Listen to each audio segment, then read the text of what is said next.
வணக்கம். ஆகாஷவாணி.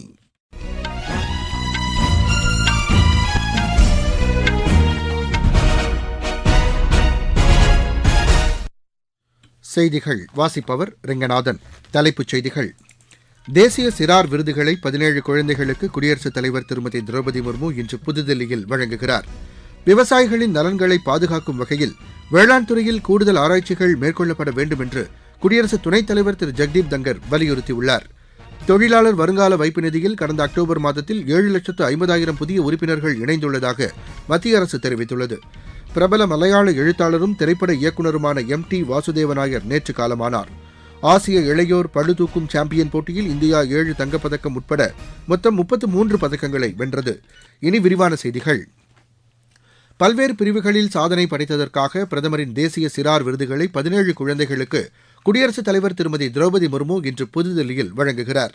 14 மாநிலங்களைச் சேர்ந்த இந்த குழந்தைகள் கலை மற்றும் கலாச்சாரம், வீரம், புதுமை கண்டுபிடிப்புகள், அறிவியல் மற்றும் தொழில்நுட்பம், சமூக சேவை, விளையாட்டு மற்றும் சுற்றுச்சூழல் ஆகிய 7 பிரிவுகளில் சிறப்பாக செயல்பட்டதற்காக கௌரவிக்கப்பட உள்ளனர்.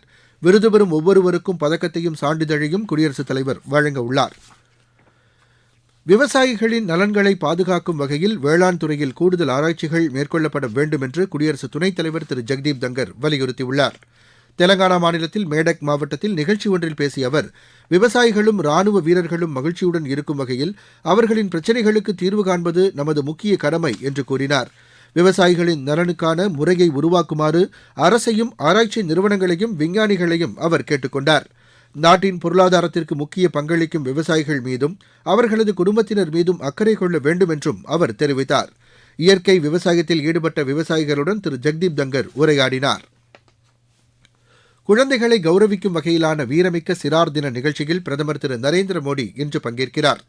புதுதில்லியில் நடைபெறும் இந்நிகழ்ச்சியில் ஊட்டச்சத்தையும் நலவாழ்வையும் மேம்படுத்துவதை நோக்கமாக கொண்ட சுபோஷித் கிராம பஞ்சாயத்து என்ற இயக்கத்தை அவர் தொடங்கி வைக்கிறார். பிரதமரின் தேசிய சிறார் விருதுகள் பெற்றவர்கள் உள்ளிட்ட சுமார் 1500 குழந்தைகள் இந்நிகழ்ச்சியில் பங்கேற்க உள்ளனர். இந்நாளையொட்டி விழிப்புணர்வை ஏற்படுத்தும் வகையில் நாடு முழுவதும் பல்வேறு நிகழ்ச்சிகளுக்கு ஏற்பாடு செய்யப்பட்டுள்ளன.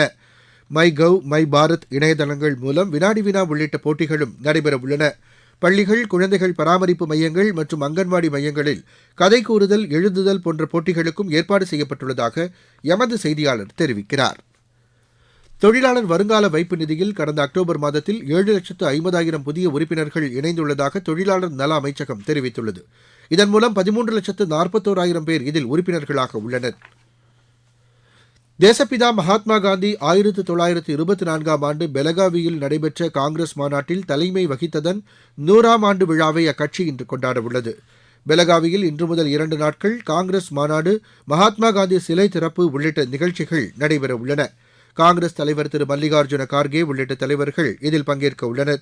இதையொட்டி மகாத்மா காந்தியின் சிந்தனைகளையும் போதனைகளையும் ஆண்டு முழுவதும் பரப்பப்படும் வகையில் நிகழ்ச்சிகள் ஏற்பாடு செய்யப்படும் என்று கர்நாடக மாநில முதலமைச்சர் திரு சித்தராமையா அறிவித்துள்ளார். நீங்கள் கேட்டுக்கொண்டிருப்பது ஆகாஷவாணியின் செய்தி அறிக்கை.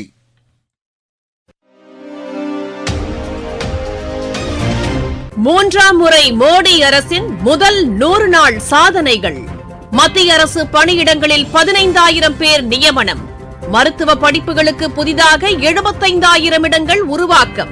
1 கோடி இளையோர் 500 நிறுவனங்களில் தொழில் பழகுனர் பயிற்சி பெற வாய்ப்பு. 28,600 கோடி ரூபாய் முதலீட்டில் 12 தொழில் திட்டங்களுக்கு ஒப்புதல். கூடுதல் வேலைவாய்ப்புகளை உருவாக்கும் வகையில் முதலீட்டிற்கான செலவினங்கள் 11,11,000 கோடியாக அதிகரிப்பு. அறிவியல், தொழில்நுட்பம் மற்றும் புதிய கண்டுபிடிப்புகளை ஊக்கப்படுத்துவதற்கென 10,600 கோடி ரூபாய் மதிப்பிலான திட்டம். 50,000 கோடி ரூபாய் செலவில் தேசிய ஆராய்ச்சி நிதியம். வளர்ச்சியடைந்த இந்தியாவிற்கான பயணத்தில் மோடி அரசு. தொடரும் மக்கள் நலத் திட்டங்கள். ஹிமாச்சல பிரதேசம், பஞ்சாப், ஜம்மு காஷ்மீர், லடாக் பகுதிகளில் இன்று கடும் குளிர் நிலவக்கூடும் என்று வானிலை ஆய்வு மையம் தெரிவித்துள்ளது.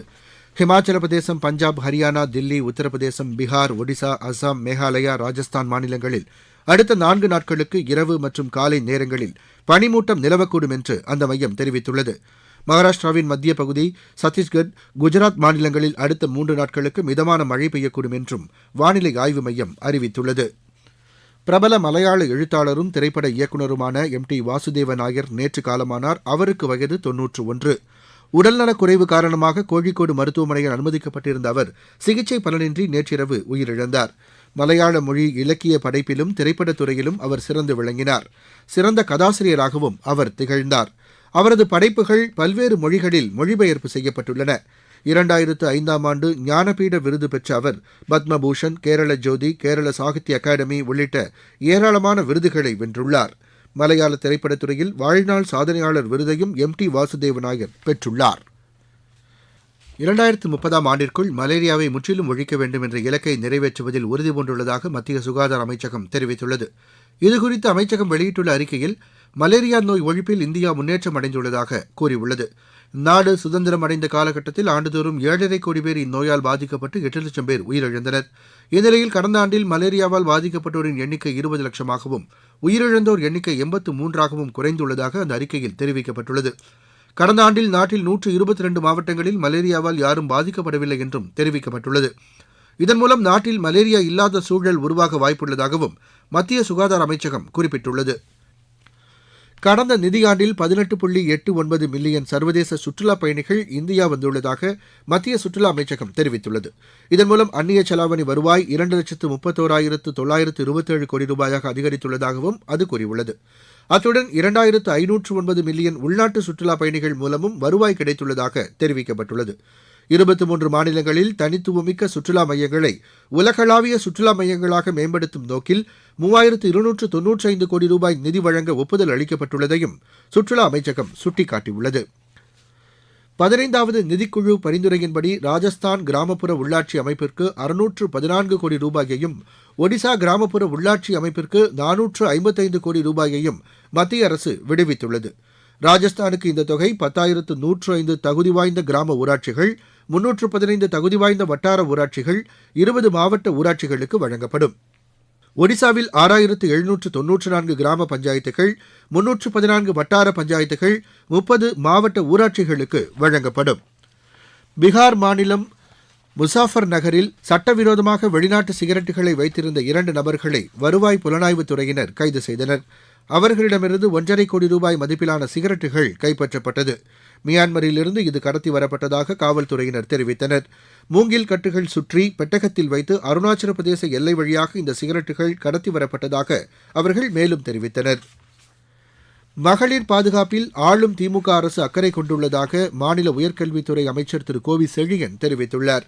சென்னையில் நேற்று செய்தியாளர்களிடம் பேசிய அவர், சென்னை அண்ணா பல்கலைக்கழக வளாகத்தில் மாணவி ஒருவர் பாலியல் வன்கொடுமை செய்யப்பட்டது கண்டிக்கத்தக்கது என்று கூறினார். இச்சம்பவத்தில் தொடர்புடைய குற்றவாளி ஒருவர் கைது செய்யப்பட்டுள்ளதாக அவர் தெரிவித்தார்.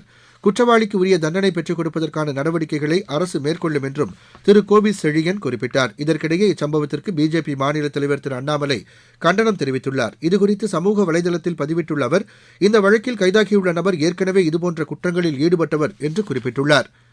ஆசிய இளையோர் பளுதூக்குதல் சாம்பியன் போட்டியில் இந்தியா 7 தங்கப்பதக்கம் உட்பட மொத்தம் 33 பதக்கங்களை வென்றது.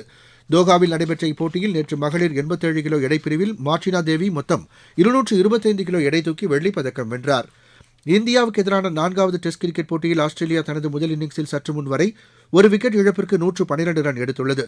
மெல்போர்னில் நடைபெற்று வரும் இப்போட்டியில் டாஸ் வென்ற ஆஸ்திரேலிய அணி முதலில் பேட் செய்ய தீர்மானித்தது. ஐசிசி டெஸ்ட் தரவரிசை பந்துவீச்சாளர் பிரிவில் இந்தியாவின் ஜஸ்பிரீத் பும்ரா 904 புள்ளிகள் பெற்றுள்ளார். இதன் மூலம் இந்திய பந்துவீச்சாளர்களில் அதிக புள்ளிகளை பெற்றிருந்த அஸ்வினின் சாதனையை சமன் செய்துள்ளார். விஜய் ஹசாரே கோப்பைக்கான ஒருநாள் கிரிக்கெட் போட்டியில் தமிழக அணி இன்று உத்தரப்பிரதேச அணியை எதிர்கொள்கிறது. விசாகப்பட்டினத்தில் இப்போட்டி நடைபெறுகிறது. புரோ கபடி லீக் போட்டியில் எலிமினேட்டர் சுற்று ஆட்டங்கள் இன்று நடைபெறுகின்றன. இதில் உத்தரப்பிரதேசம் ஜெய்ப்பூரையும், பாட்னா மும்பையையும் எதிர்கொள்கின்றன. புதுதில்லியில் நடைபெற்ற தேசிய துப்பாக்கிச் சுடுதல் சாம்பியன்ஷிப் போட்டியின் கலப்பு இரட்டையர் பிரிவில் ராஜஸ்தானின் மகேஸ்வரி சௌஹான், அனந்த்ஜீத் சிங் இணை பட்டம் வென்றுள்ளது. இந்த இணை உத்தரப்பிரதேச இணையை 44-43 என்ற புள்ளி கணக்கில் வென்றது. பஞ்சாப் மாநிலத்தைச் சேர்ந்த இணை 3ஆம் இடத்தை பெற்றது. மீண்டும் தலைப்புச் செய்திகள். தேசிய சிறார் விருதுகளை 17 குழந்தைகளுக்கு குடியரசுத் தலைவர் திருமதி திரௌபதி முர்மு இன்று புதுதில்லியில் வழங்குகிறார்.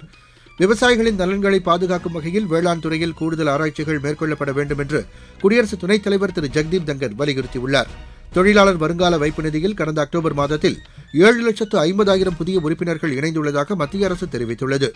பிரபல மலையாள எழுத்தாளரும் திரைப்பட இயக்குநருமான MT வாசுதேவ நாயர் நேற்று காலமானார். ஆசிய இளையோர் பழுதூக்கும் சாம்பியன் போட்டியில் இந்தியா 7 தங்கப்பதக்கம் உட்பட மொத்தம் 33 பதக்கங்களை வென்றது. இத்துடன் இந்த செய்தி அறிக்கை நிறைவடைந்தது.